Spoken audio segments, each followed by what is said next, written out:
Voici la deuxième partie de notre petite histoire autour de l'un des crimes les plus énigmatiques d'Allemagne. Un meurtre jamais élucidé. Nous sommes le 31 mars 1922. La famille Gruber vit isolée dans une ferme, près de Kaifeck. Une famille marquée par des relations incestueuses entre le père, Andreas Gruber, et sa fille Victoria. Dans les jours qui précèdent le drame, des événements étranges se produisent dans cette ferme. Des bruits suspects, une disparition de clés, des traces de pas inquiétantes dans la neige, et j'en passe. Le 4 avril 1922, les voisins sont toujours sans nouvelles de la famille Gruber. La Fabrique Audio présente La Petite Histoire. www.lafabriqueaudio.com. Salut tout le monde et bienvenue dans la deuxième partie de cet épisode de la petite histoire du crime consacré au meurtre d'Interkaifeck. Je suis Florent Mounier et c'est moi qui vais vous narrer cet épisode que j'ai écrit et qui a été mixé par Sébastien Girard. Avant de commencer, encore merci pour vos nombreux commentaires sur nos épisodes et notamment sur Spotify, Apple Podcasts, Deezer ou bien encore Castbox. L'histoire que je vous raconte aujourd'hui, elle est en deux parties. Et voici donc la deuxième partie de cette petite histoire. Ah oui. Quelle histoire, ça aussi. Nous sommes le 4 avril 1922. Ce jour-là, il est prévu que le mécanicien Albert Hoffner passe par la ferme pour réparer le joint de culasse d'un moteur de véhicule qui appartient au Gruber. À son arrivée, Albert trouve le portail du jardin verrouillé. Alors, il fait le tour de la maison, mais il trouve la porte arrière également verrouillée. Albert se décide donc à regarder par les fenêtres de la cuisine ainsi que les fenêtres de l'écurie. Mais rien. Albert va attendre environ 1 heure près du jardin, sous un pommier, le retour de la famille. Mais après 1 heure, toujours rien. Alors, fatigué d'attendre, Albert part vers le hangar pour y faire la réparation pour laquelle il est venu. Son travail va durer plus de 4 heures et après ces 4 heures, toujours rien. Aucune nouvelle des Gruber. Au moment où Albert décide de partir, il remarque que la porte de la grange est grande ouverte. Alors il se rapproche de cette porte, mais il finit par stopper sa course et n'entre finalement pas dans le bâtiment.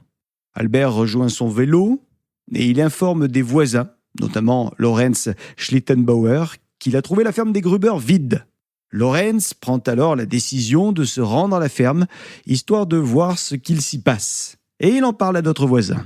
À ce moment-là, vous l'imaginez, tout le monde dans le voisinage commence à craindre le pire. Mais on essaie de se rassurer en imaginant que les Gruber sont tous cloués au lit par un vilain virus. Les voisins sont donc désormais tous là devant la porte de la ferme. Les hommes, au nombre de 3, entrent finalement dans la grange. Ils pénètrent dans le bâtiment par la porte ouverte. La porte qui présente une particularité, et pas des moindres. Elle est maculée de sang. En voyant ça, désormais, les voisins le savent, ce qu'ils vont découvrir dans un instant sera horrible. Les voisins sont désormais dans la grange. Une vache erre librement dans l'étable. Et sous leurs yeux, c'est le résultat d'un véritable massacre.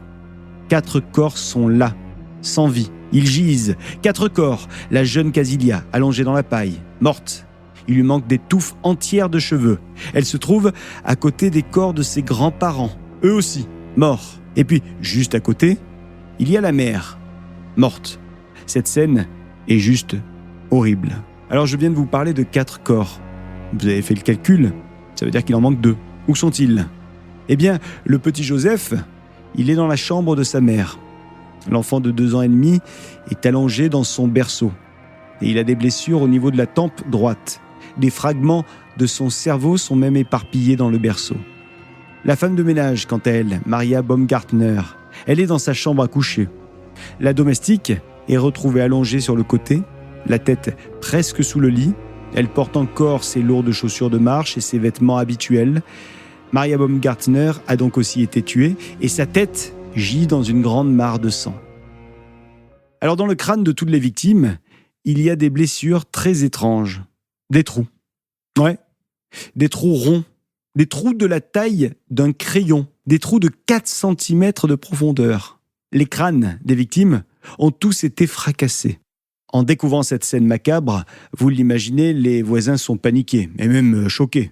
Alors ils quittent la grange très vite et ils vont illico à la police, histoire de raconter ce qu'ils viennent de découvrir.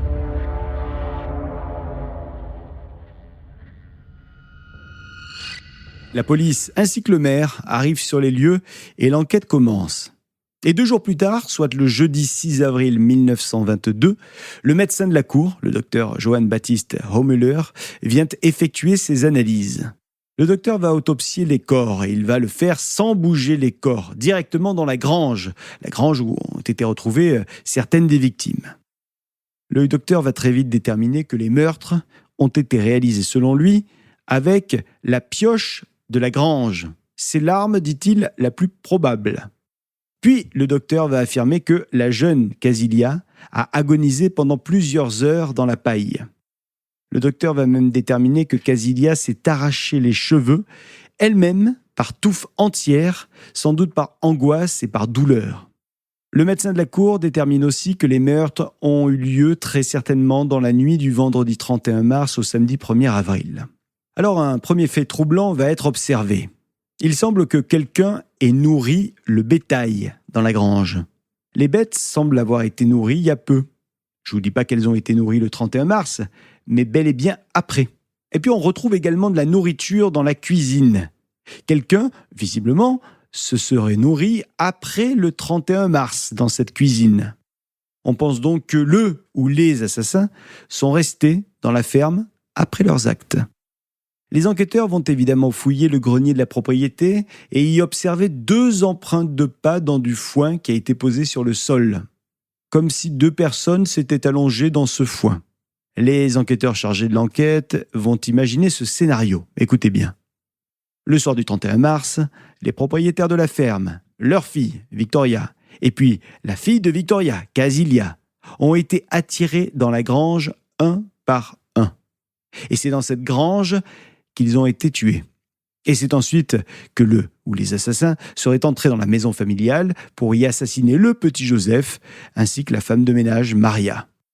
Alors ce n'est que près d'1 an après le crime qu'un outil massif va être retrouvé. Une hache d'environ 1 mètre de long. Cette dernière, elle est retrouvée lors de la démolition de la ferme. Et on la retrouve dans le grenier de la maison, sous une planche bien planquée. Elle est tachée, cette hache, de sang. Et sur ces taches, on retrouve des poils humains ainsi que des poils d'animaux. Entre le manche et la lame se trouve également une vis qui dépasse d'environ 1 cm. Eh bien, apparemment, c'est cette vis qui aurait provoqué les blessures sur les crânes des victimes. Souvenez-vous, les trous.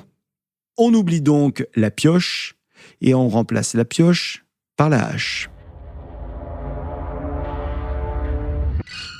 Alors, quelles sont les hypothèses autour de cette affaire ? Eh bien, la police pense d'abord à un vol qui aurait mal tourné. Ouais, sauf que ça fait beaucoup de violence pour un vol. Et surtout, on va mettre cette théorie de côté parce que l'argent des Gruber est retrouvé dans la maison. Donc rien ou pas grand-chose n'a été volé. Deuxième hypothèse.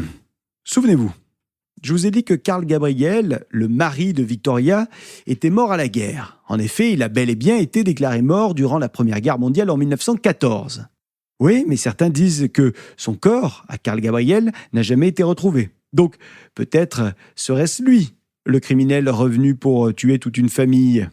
Sauf que l'Office central des pertes de guerre et des sépultures de guerre a été contacté. Et l'Office aurait confirmé que le corps de Carl avait été retrouvé et même enterré dans un cimetière militaire français. Et puis, plusieurs camarades de guerre auraient aussi témoigné de la mort de Carl Gabriel sous leurs yeux. Alors, on met cette deuxième hypothèse de côté.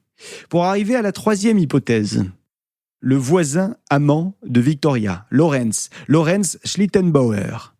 Lorenz Schlittenbauer, il est dans la liste des suspects. Mais on n'en sait pas plus en fait. Il y a d'importants efforts qui ont, à l'époque, été déployés pour mener cette enquête et tenter d'obtenir des résultats. Plus de 100 suspects ont été arrêtés en lien avec cette enquête. Et plus de 100 suspects ont été interrogés et ça a duré des années et des années. Mais rien. Il faut savoir que l'interrogatoire le plus récent a eu lieu il n'y a pas très très longtemps, puisque c'était en 1986. Et il n'a absolument rien donné. Il y a quelques années, en 2007, il il y a des étudiants d'une académie de police allemande qui ont enquêté à nouveau sur cette sombre affaire. Et ils ont travaillé avec des techniques d'aujourd'hui, des techniques modernes d'investigation criminelle, et notamment avec, vous l'imaginez, la technique de l'ADN. Malheureusement, il est, selon eux, impossible de résoudre cette affaire, parce qu'il manque des preuves. Des preuves auraient même été, semble-t-il, perdues. Et puis surtout, on ne peut plus interroger personne de vivant. Tout le monde est mort dans cette affaire. Néanmoins, il semble que ces étudiants aient déterminé l'identité du suspect principal. Alors, ils n'ont pas dit dans le rapport de qui il s'agissait, par respect pour la famille encore en vie, mais ces étudiants auraient dans le viseur un suspect. Ce qui est passionnant avec cette affaire quand même, c'est qu'aujourd'hui, le mystère reste entier. Et aujourd'hui encore, plusieurs chercheurs amateurs continuent d'enquêter sur ces crimes. Et vous, est-ce que vous aviez déjà entendu parler de cette affaire des meurtres d'Interkaifeck ? J'attends vos commentaires sur Spotify, YouTube, Deezer, Apple Podcast et Castbox, ainsi que sur les réseaux sociaux de La Petite Histoire. Vous souhaitez qu'on fasse une petite histoire autour d'une autre affaire ?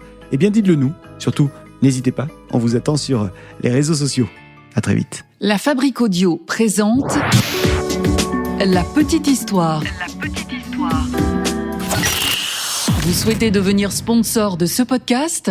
Contact @lafabriqueaudio.com. Avant de se quitter, je vous rappelle que La Petite Histoire est un podcast de La Fabrique Audio. La Fabrique Audio réalise des podcasts de marque et d'entreprise. Donc, si vous cherchez pour vous, pour votre entreprise, pour votre marque, un studio pour faire des podcasts, n'hésitez plus. Envoyez-nous un mail, contact @lafabriqueaudio.com, la fabrique avec un K.